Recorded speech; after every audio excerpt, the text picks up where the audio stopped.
right, welcome back to the Knives Fast channel, guys. It is that time for another video on the Knives Fast channel. I'm KC, and this is Knives Fast. Check me out over on Instagram at Knives Fast, and here on YouTube, definitely like, comment, subscribe, hit that notification bell, stick around.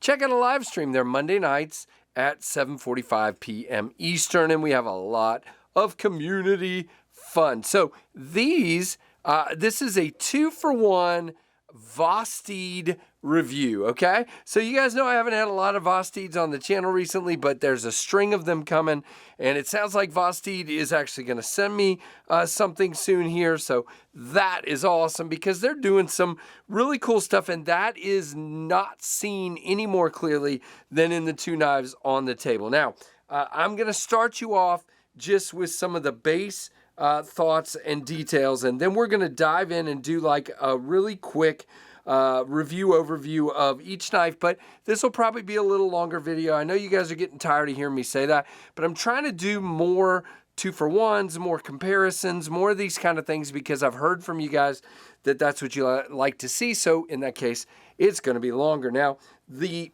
aluminum one, guys, I didn't even know this existed. It's a crossbar lock. The original Raccoon I had in here was micarta and a button lock. Didn't really care for that. I really like this crossbar lock in this cross-hatch kind of tire tread aluminum. Unfortunately, and there's a blue one, guys. There's a blue one, and nobody told me. But they're all sold out.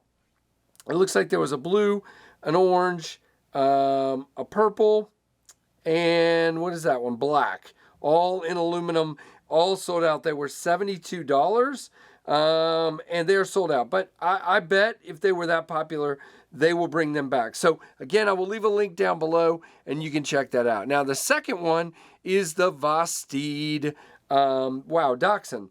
And the Dachshund is a very premium M390 and titanium knife, and these are available as we speak. There is a gray titanium version and a black titanium version. Wait a minute, the gray is sold out and the black is still available, okay? So they are $229, and you can go check them out at the link down below. And again, I'm recording this a little ways before it posts, so if they're sold out by then, I apologize. All right.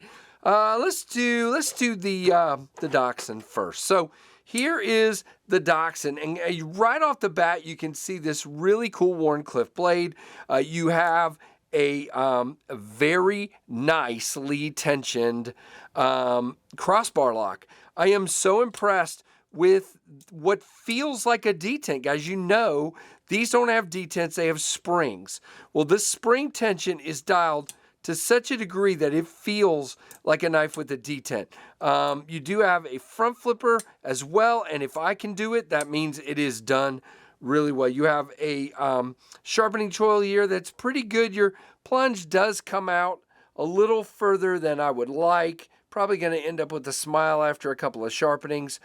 Beautiful flat ground blade with black DLC coating, I believe, and then we have a distressed stonewash here, M390, bronze-colored thumb studs, and you got Vosteed and M390 are the only two billboarding things. You have a heavily chamfered, distressed black titanium frame here.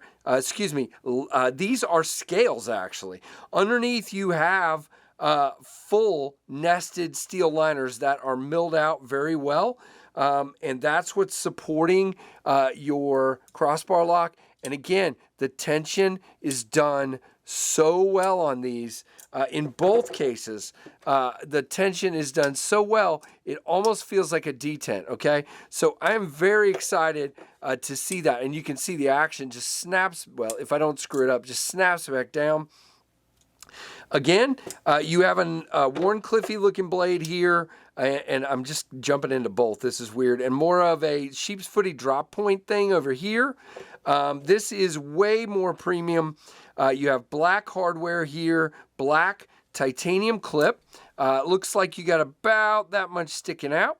Not bad. It is reversible with a filler plate there, which is really nice.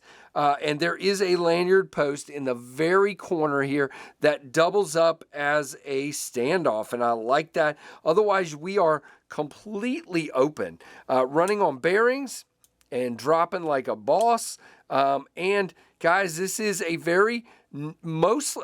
this is a mostly neutral handle. It's a 4-finger handle. You do have a great landing area up here. I kind of land on the edge of that jimping, just past it a little bit.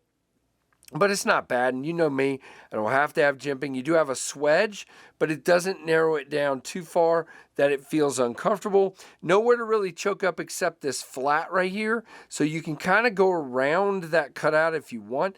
The cutout feels pretty good, though. I will say when you're in the cutout, you do feel this spot right here just a little bit, but it's not a hot spot, and you do feel the clip a little bit, but when you choke up, you don't feel squat. It feels good, man.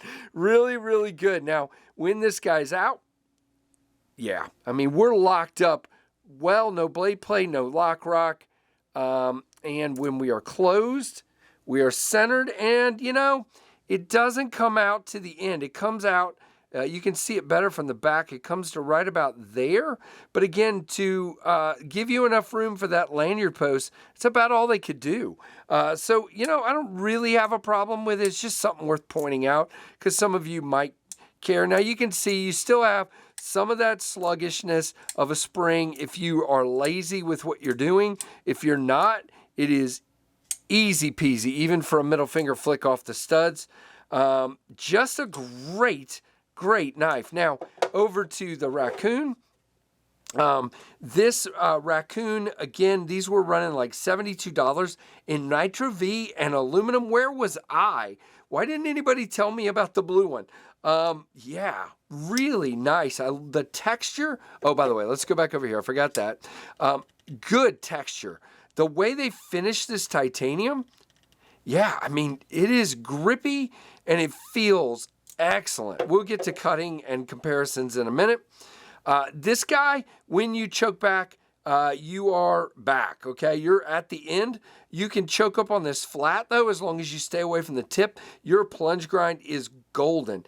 And on this one, instead of the black blade, we have, by the way, this was a flat grind, if I didn't say that out loud. Let me make sure. Yep, flat. And then over on this one, we have flat, and we have a satin finished Nitro V blade, which I love. Thumb studs, no front flipper on this one.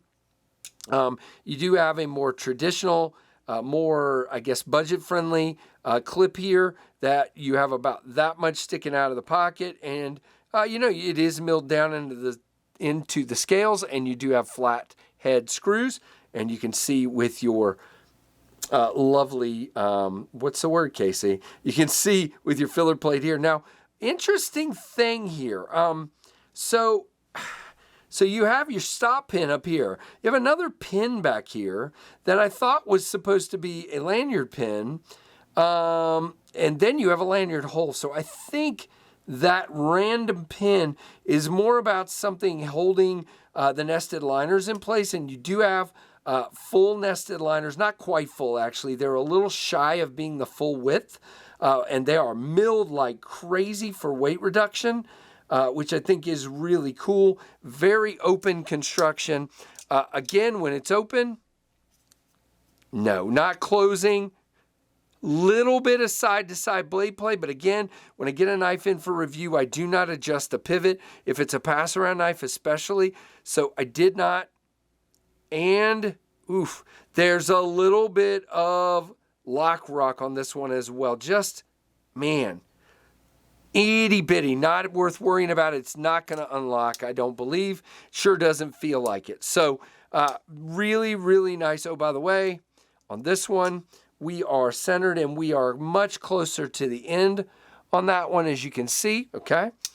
Here is your size comparison between the two. Now, I'm curious, now that we're doing a comparison, this is why I'm trying to do more of these. Which one do you guys prefer? Do you prefer the more Wharncliffe-y blade or the little bit of belly you get out of the sheep's footy, drop pointy, whatever this is, blade on the Raccoon? So which blade shape do you prefer? Let me know in the comments. Now, back to the Dachshund real quick. I'm going to go ahead and give the whatever the word is, Casey, the specs, if I can find them. It is 7.77 inches overall, 3.25 on the blade. The blade thickness is 0.118. The height of the blade, as I call it, is 1.02. M390 flat ground. They call it a modified reverse Tanto. Sure. 4.52 inch handle, which is a great length on both of these for me. The handle thickness 0.47. Again, great in the hand. By the way, this one turns out to be more contoured feeling because it's flat here, but because of the big chamfers, this one feels flatter, but still feels just fine in the hand ergonomically. This one's a little bit better ergonomically. Okay, back to the Dachshund. Guys, full nested liners, 3.42 ounces. Seriously? That is pretty dang awesome. And it is designed by you. Y-U-E, not you like you in the camera, Y-U-E. $229 for that one. And then the Raccoon, let's give the specs on that one. Okay, the Raccoon is 7.6, just a little bit smaller. The blade height is 1.07, so about the same. Blade thickness 0.118 or 3 millimeters. Nitro V flat, drop point they call it. They say 60 plus or plus 2. 60 to 62 is what that means. 4.36 on the handle length. 0.49 on the handle thickness, so just slightly thicker. 3.66 ounces, so just a little heavier, which is interesting. Designed again by you, Y-U-E. Silver studs. Really cool knives. All right, let's do our normal comparisons. Here is your Ontario Rat 2, which is going to be smaller than both. And here is your Ontario Rat 1, which is going to be slightly bigger than both. And that gives you a Vosteed sandwich. All right, we're at 12 minutes. Let's do a little cutting, and then we will wrap this puppy up. Again, it's 2 knives at once, so I hope you guys understand why these are a little bit longer. But, you know, I don't actually think you guys really care. It's me that worries more about the time than you guys. All right, so a couple of cuts here. Whoops, I wasn't holding the cardboard. That was not the cut. So you can see here, very clean looking cut. Feels good. I mean, yeah, just purrs through it, no problem. I'm running out of cardboard, but let's just try to finish up on this one. Here is, oh yeah. So you can see the Dachshund cuts a little bit better even. It feels smoother in and out of the cuts, and I'm gonna stop there before I lose a finger. Very, very nice on both, but you would expect that. Again, I think they've only been to a couple of reviewers in the Lefty Pass Around group. So I'm going to call both of these winners, guys. These are really nice knives. Great comparison, in my opinion. Kind of a great place to find out what blade style you prefer, you know, and whether you prefer the more premium or the less premium, more budget-friendly. So let me know what you guys think down below, and I will leave you some links. Like, comment, subscribe. Hit that notification bell. Stick around on the Knives Fast channel, guys. And thank you for watching the Knives Fast channel.